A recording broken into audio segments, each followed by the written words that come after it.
Nagbabalik po ang taong bahay siyempre on a Tuesday. Kasama natin Dr. Elaine Eusebio Galvez. Good morning, Doc. Good morning sa iyo, Abay Maylin, at sa ating mga kataong bahay.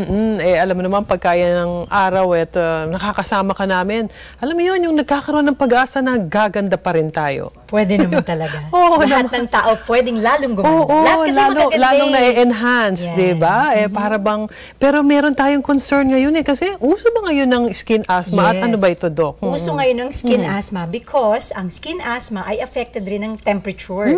Remember, Abay Maylin, ngayon, mainit, no? Biglang lalamig. Di ba napaka-erratic ng ating condition, ng ating temperatura. So, magandang pag-usapan talaga to kasi ang daming nagkakaroon ng flare-up nitong skin asthma or atopic dermatitis. So, may kinalaman pala sa weather din. Yes, okay. Itong skin asthma or atopic dermatitis or eczema, kung yun ang madalas na term na nating naririnig, actually, it is yung tinatawag nating inflammation or pamamaga ng ating balat.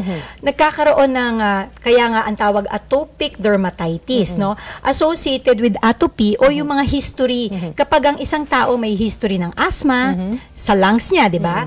Kapag meron siyang allergic rhinitis, yung mga taong bahing ng bahing sa umaga, pagising pa lang, no? So, ito ay magkakamag-anak, kumbaga.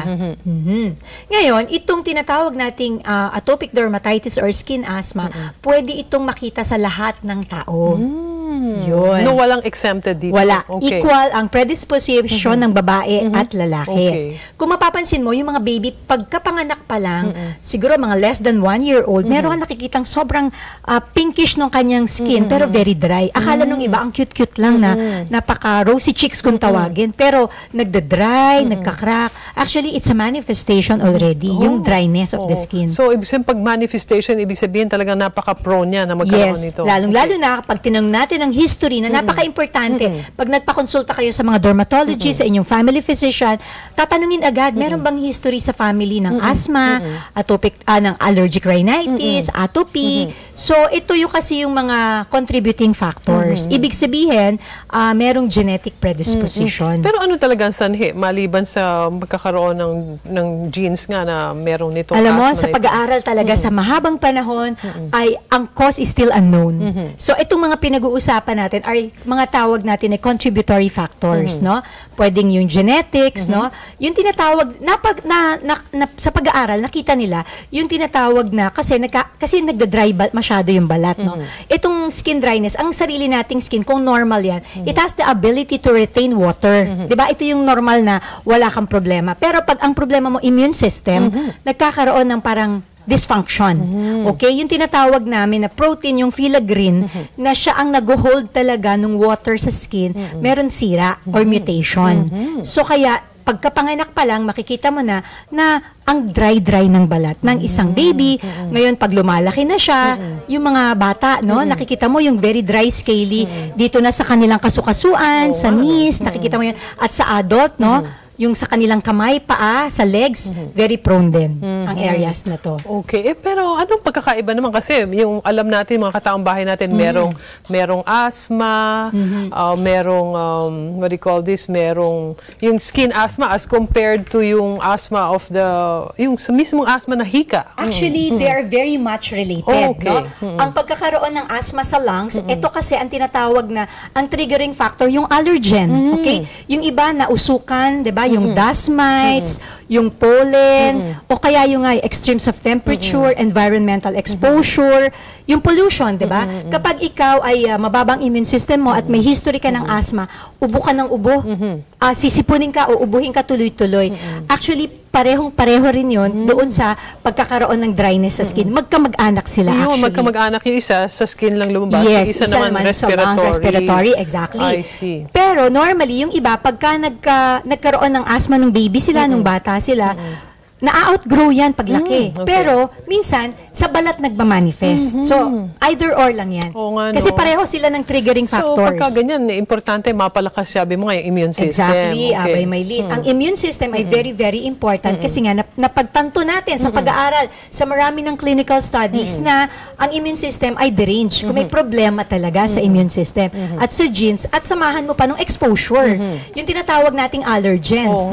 Ayan, pollution, kumaring umiwas. Is it the only way iwasan? Actually, ang pinakamabuting gamot sa asthma, sa skin asthma, is avoidance of your allergen. Whatever it is. Whatever it is. So you have to find out. Some people may food allergy, di ba? So pwedeng itlog, chicken, poultry, nuts, peanuts, shellfish, chocolate. Kailangan malaman mo. Kaya meron tayong tinatawag na food challenge, yung ituturo natin. Oo nga. Sige nga, bigyan natin sila ng idea paano ba itong food challenge na ito. Alright, madali lang naman po. Magkaroon lang kayo ng listahan. Dapat meron kayong diary ng sa pagkain, ano? Okay, ang ilalagay natin doon for 3 days to 1 week, hypoallergenic food ang kakainin mo. Meaning, wala yung malalansa, delata, preserved food, itlog, dairy. Tanggalin natin yon. Okay? As simple as possible. Simple, oo. So, hypoallergenic diet. Kung kakain ka ng isda, yung medyo fresh water, wag na lang yung mga malansa. Pwedeng bangus, tilapia. Iwasan din yung mga tomatoes, tsaka yung mga cheese, kasi known allergens, dairy, cheese. So, kawawa naman, hindi sila pwede mag-pizza, no? Or yung mga pasta. Ngayon, after that, you may introduce one. Para malaman mo. One at a time. Huwag mong pagsabay-sabayin. Para malaman mo kung saan ka may reaction. Yun. Observe 24 to 48 hours. Kapag walang reaction, check. Pwede kang kumain. Ganun pala yun, Doc? For as long as 24 to 48 hours? Para ma-check parang mo kung 1 or 2 days siya. Exactly. Okay. So, ganun. Hindi ba pag meron tinikman, parang right away, meron ka nang mararamdaman? Yun talaga agad. Mararamdaman mo nga kapag medyo meron kang allergy to a certain food.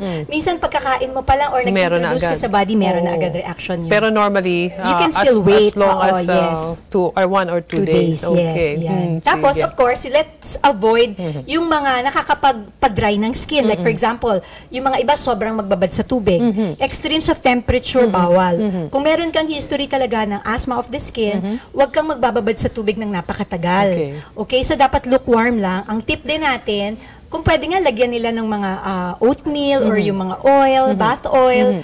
Tapos, pagkatapos nun, agad-agad mag-moisturizer. Iwasan na mag-dry ang skin. Napaka-importante nitong moisturizer. Yes. Napakaganda naman nung ating naging talakayan kasi at least nagkaroon tayo ng idea anong difference nitong skin asthma as compared to sa asthma na karaniwang alam natin. Doc, napakabilis ng oras. Oo nga, bitin pero na bitin. syempre, kahit nabitin ka, bibigyan pa rin namin ng pagkakataon na batiin mo. At alam ko, aalis ka na naman. Oo ako ay may training abroad sa Europe, so mamimiss ko kayo. Pero we'll try to squeeze it in pa rin in between. Pero happy birthday advance na sa aking daughter na magsi-sweet 16, si Trisha Isabel Galvez, who will turn 16 on September 8. Oh, advance happy birthday sa'yo, Trisha. Yun na muna, para nakafocus ako kay Trisha ngayon. Okay. O sige, tapos yung pag-alis mo, anyway, lahat ng mga kaalaman na pwede mo pang makuha para i-share mo pa rin sa taong bahay. Thank you very much, Doc. At sana po sa mga uulitin nating mga episodes ng may kinalaman sa skin, aabangan nyo pa rin yan. Na, siyempre, si Doc Elaine Fuentes yan. I'm sorry, Dr. Elaine Galvez. Eusebio Galvez. Kasi magkatukayo kami. Pwede ba ako magpahabol? Yes, please. Meron lang akong babatiin si Sister Tita Belien. Nanonood. Ito, nag-good morning sa atin pareho. Of course, sila Papa Eddie Eusebio at si Mama Saling. Pamintuan family, Flores family. Sinama ko na lang. Paras family. Mga favorite. Yes. Ayan. Thank you very much, Doc. And of course, abangan nyo na sa Taong Bahay gaya ng pinangako natin sa inyo. Makakapanayan po ng Taong Bahay si Director Joel Lamangan. Siyempre, ang director ng Felix Manalo. Ayan po. So, abangan nyo. Walang aalis, At aalamin natin yung mga challenges ng paggawa ng isang ganitong kabonggang movie. Okay talaga. Salamat po at babalik po ang Taong Bahay. Diyan lamang po kayo.